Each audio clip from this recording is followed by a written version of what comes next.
Today we're coming to the second part of our discussion of Magdala, the little town of Mary Magdalene.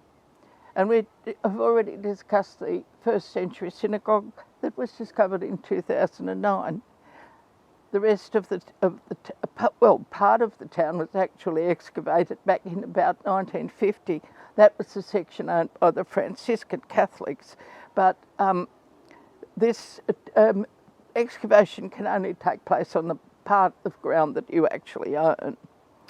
Now, Magdala's right beside the Sea of Galilee, from which its wealth came, and it was quite a prosperous town. They caught fish. There are about more than 200 fishing boats in the fleet, and they built an artificial harbour, the only one on the west side. Let me just think, it's the west side of the lake, to protect the boats, because the Sea of Galilee is notorious for its violent storms that blow up very quickly, as the Gospel records tell us.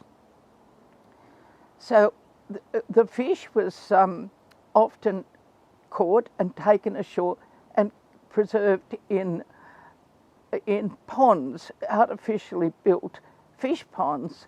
There's a round one and a number of square ones where they were kept until the factory process could begin, which was either smoking the fish, salting the fish, or drying the fish in the sun. And that way the fish could be transported far afield and was the basic protein source for ordinary people at the time. Now, 4 mikvah or ritual purification pools have been found in the town in a special area that seems to have been designated for ritual purposes. That's where the synagogue is.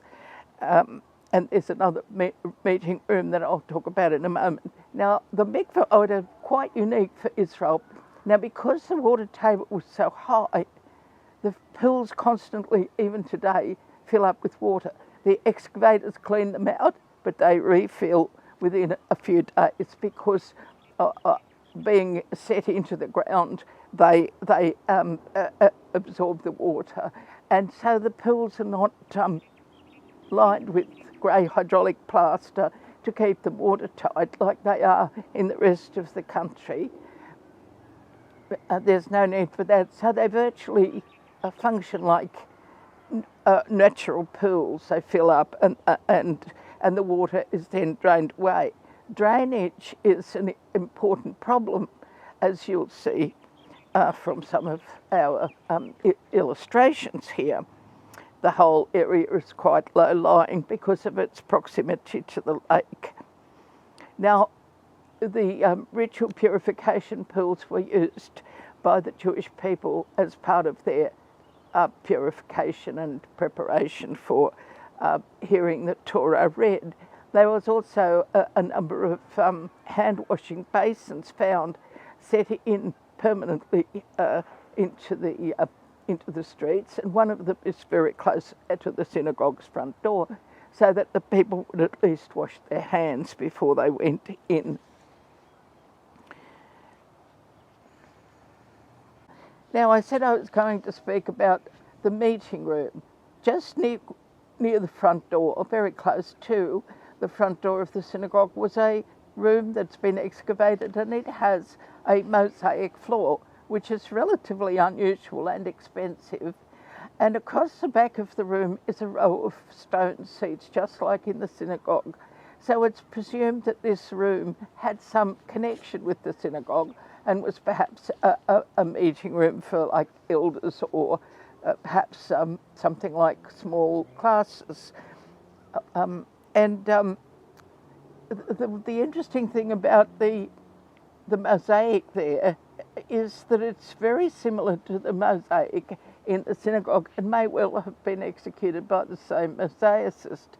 There's a meander pattern in black and white around, and in the centre is that same 12-petaled image or icon which I spoke about being on the top of the sandstone block in the synagogue.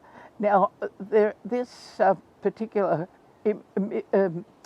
icon is quite mysterious because no one really has satisfactorily explained it, but it does reappear more than once throughout the country, and I think it has a religious significance.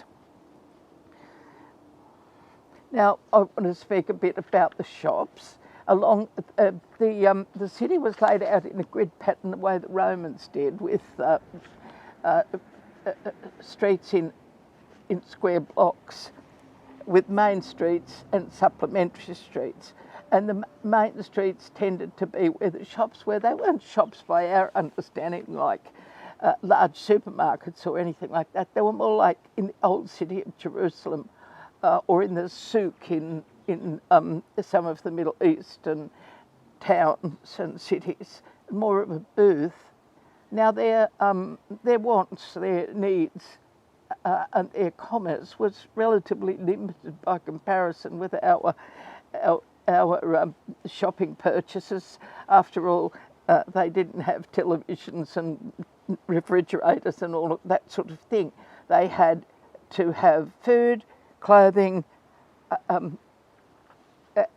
personal items like toiletry items, pots and pans, ceramic bowls and jugs and that type of thing, and bedding.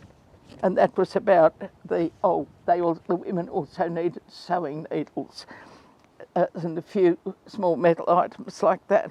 So that was what was sold in the shops. The other item in the village town, really not a village, it was bigger than a village, were the houses. Now, houses came in two sorts, like today, more or less, single story and double story. And the double storied houses tended perhaps to have stone flooring and to be a higher quality finish, and the single story houses tend to have tamped earth floors, so the poor lived there. Of course, the larger the house, the more wealthy, and that was the residential area of Magdala. A very important little town, but quite wealthy by comparison with others.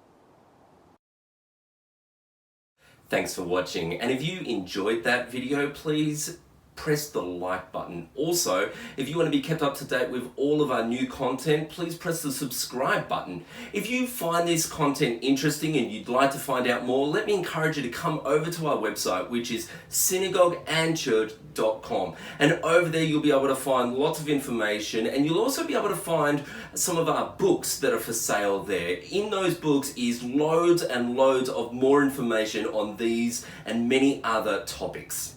Thanks for watching.